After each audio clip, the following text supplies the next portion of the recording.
کوئی ایسی روایت بتائیں کہ نماز خدا کی ہو اور صحابہ کا دھیان حضور کی طرف ہو۔ خود امام بخاری رحمۃ اللہ تعالی علیہ یہ روایت لے کر آئے، صفحہ نمبر 123 پر حدیث نمبر 760 ہے۔ حضرت ابو معمر کہتے ہیں کہ ہم نے حضرت خباب بن الارت سے یہ سوال پوچھا، اکان النبی صلی اللہ علیہ وسلم یقرأ فی الظہر والعصر، کہ استاذ گرامی یہ ارشاد فرمائیں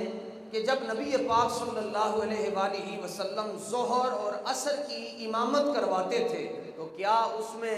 قرآن پڑھتے تھے، اس میں تلاوت ہوتی تھی؟ انہوں نے کہا جی نعم، لیکن بات یہاں رکی نہیں، اب انہوں نے آگے دوسرا سوال پوچھا تاکہ امت کے مسئلے حل ہو جائے۔ انہوں نے پوچھا کہ بِأَيِّ شَيْءٍ كُنتُمْ تَعْلَمُونَ قِرَاءَتَهُ، آپ کو کیسے پتا چل جاتا تھا کہ وہ ظہر اور عصر کی نماز میں امام الانبیاء قرآن پڑھ رہے ہیں؟ آپ کو کیسے پتا چلتا؟ کیونکہ ظہر اور عصر میں قرآن اونچی آواز سے نہیں پڑھا جاتا ہے، امام 2.5 فٹ مقتدی سے آگے کھڑا ہوتا ہے، اور مسئلہ یہ ہے کہ جب نماز پڑھیں قیام کی حالت میں ہوں تو آپ کی نگاہیں سجدے والی جگہ پر ہونی چاہیے، اور ظاہر ہے لاہور والوں کی نماز تو ہے نہیں کہ نماز میں ادھر ادھر ان کا دھیان ہو، ادھر ادھر دیکھ کے، وہ تو رسول اللہ کے صحابہ کی نماز ہے، وہ تو تیر گزر جاتے تھے ان کو پتہ بھی نہیں چلتا تھا، تیر جسم سے پار ہو جاتے تھے، لیکن وہ خود مولا کائنات سے کسی نے سوال پوچھا کہ جس رب کی عبادت کرتے ہیں کیا کبھی اس کو دیکھا بھی ہے؟ فرمایا جب تک پہلے سجدے میں اس کا دیدار نہ ہو جائے دوسرا سجدہ ہی نہیں کرتا۔ یہ تو ان کی نمازیں، تو ان کا آپ کو کیسے پتہ چلتا تھا؟ سنیے جی، رمضان کا بھی پیغام یہ ہے کہ حضور سے پیار کرو، قرآن کا بھی یہی پیغام ہے کہ مصطفیٰ سے پیار کرو، اور رحمان کا بھی یہی حکم ہے کہ میرے حبیب سے پیار کرو۔ جواب دیا جی، صحابی نے جواب دیا، اور ایک نے نہیں دیا، کیونکہ یہاں جمع کا صیغہ ہے، بِأَيِّ شَيْءٍ كُنتُمْ تَعْلَمُونَ، اور ایک روایت میں بِأَيِّ شَيْءٍ كُنتُمْ تَعْرِفُونَ، تم کیسے جانتے تھے اور تم کیسے پہچانتے تھے؟ تو سنیں جی صحابی کا جواب،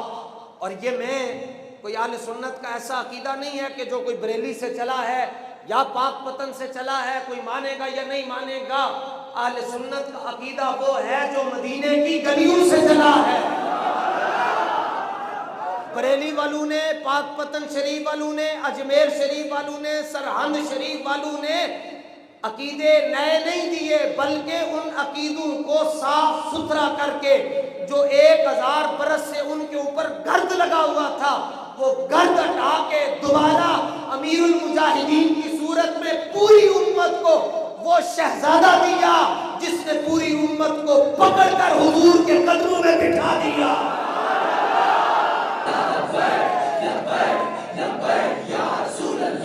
صحابہ نے جواب دیا، ہم سے پوچھنے والوں کہ پوچھتے ہو کہ ہمیں کیسے پتا چلتا تھا کہ وہ ظہر اور عصر میں آقا مولا قرآن پڑھتے تھے؟ فرمایا سنو پھر ہم سے، اور ذرا دھیان سے سننا۔ فرمایا جب رسول پاک کی داڑھی مبارک ہلتی تھی ہمیں پتا چل جاتا تھا حضور قرآن پڑھ رہے ہیں۔ بتاؤ امت کو یہ حدیث تاکہ امت حضور سے والہانہ محبت کرے۔ صرف یہاں پر بات نہیں ہوئی، آگے بات چلی، وہ کہنے لگے تمہیں کیسے پتا چلتا تھا کہ داڑھی حرکت کر رہی ہے؟ تو کہنے لگے سنو، لِأَنَّهُمْ كَانُوا يُرَاقِبُونَهُ فِي الصَّلَاةِ، فرمایا ہمیں اس طرح پتا چلتا تھا کہ ہم نماز کے اندر صف میں کھڑے ہوتے تھے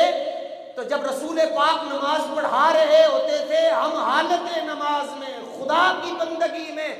مسجد نبوی میں امام الانبیاء کی اقتداء میں جب ہم نماز پڑھ رہے ہوتے تھے تو ظہر اور عصر کا وقت ہوتا تھا، ہم آگے بڑھ کر حضور کے چہرے کی زیارت کر لیا کرتے تھے۔